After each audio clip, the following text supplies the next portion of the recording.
Magandang araw po sa atin lahat. Ah,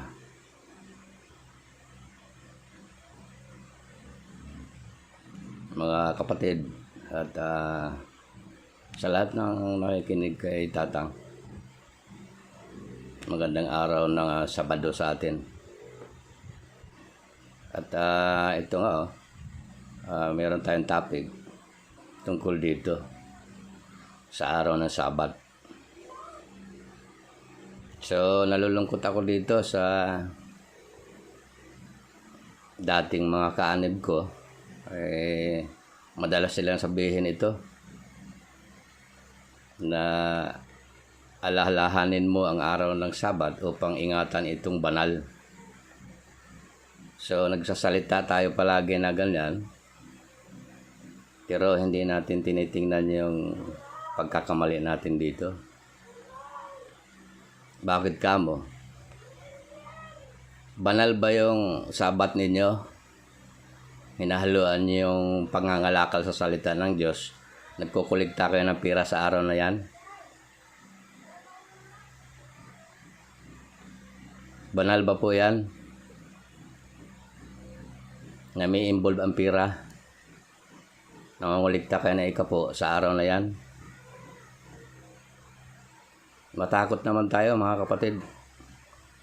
Pinalalahanan ko kayo.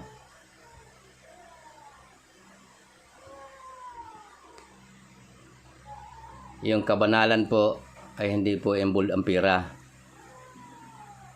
Baka nakalimutan na natin.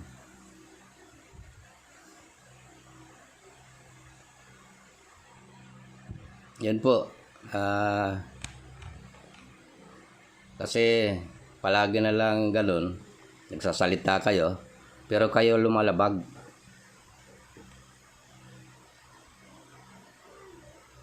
Huwag sana po kayong magalit sa akin. Katotohanan lang yung sinasabi ko bilang paalala para mabago po natin yung sistema na alam naman nating mali. Ayan ang liwanag. Alalahanin mo ang araw ng Sabat upang ingatan itong banal. So, ang tanong ko, banal ba po yan? Yung araw ng Panginoon, araw ng Sabat, banal na araw, nangungulikta tayo ng pira. Kinalakal natin ang salita ng Diyos sa araw na yan. Banal ba po yan?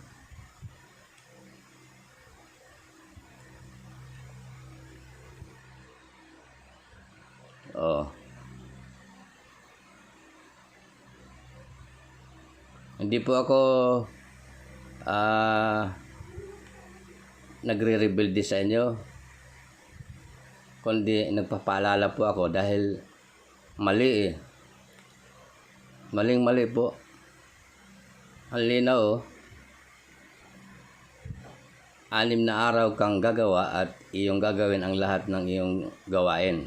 Ngunit ang 7 araw ng Sabat ng Panginoon mong Diyos, sa araw na ito ay huwag kang gagawa ng anumang gawain.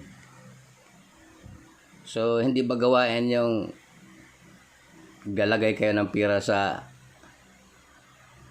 box? Dumudukot kayo ng pira sa bulsa?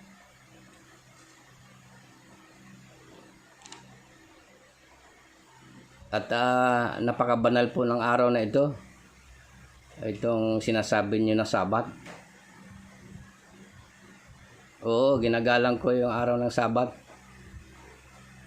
Dahil alam ko, banal na araw ng Panginoon yan na dapat nating alalahanin yung kanyang kabutihan sa atin. So, kailangan natin magpahinga dahil ang Diyos, nagpahinga din siya. So, sa atin ba, nagpahinga ba tayo dyan? Hindi. Masahol pa siya yung nagtrabaho. Bakit? Ay, ginamit nyo yung salita ng Diyos para ikalakal nyo, mag-abuluyan ka ng ikapo sa araw na ito. Sa araw ng banal na araw na ito. Tama ba po yan? Mali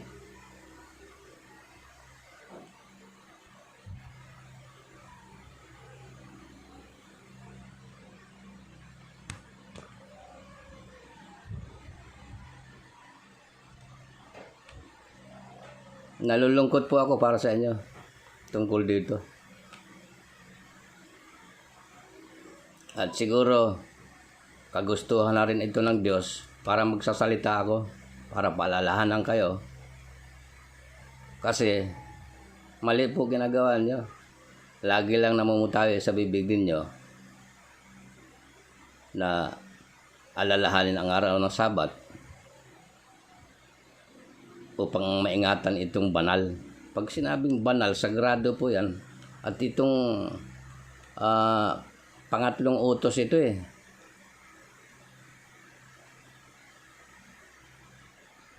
Pagka sinabing banal, kaisa-isang araw ito ng kataas-taasang Diyos. Tapos magkakalakal kayo, mag-aabuluyan kayo na ikapo. Banal ba po yan?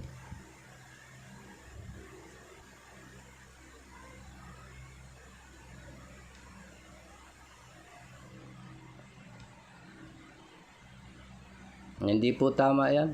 Baguhin po niyo yung sistema na yan. Tsaka yung ibang aral natin na maling-mali.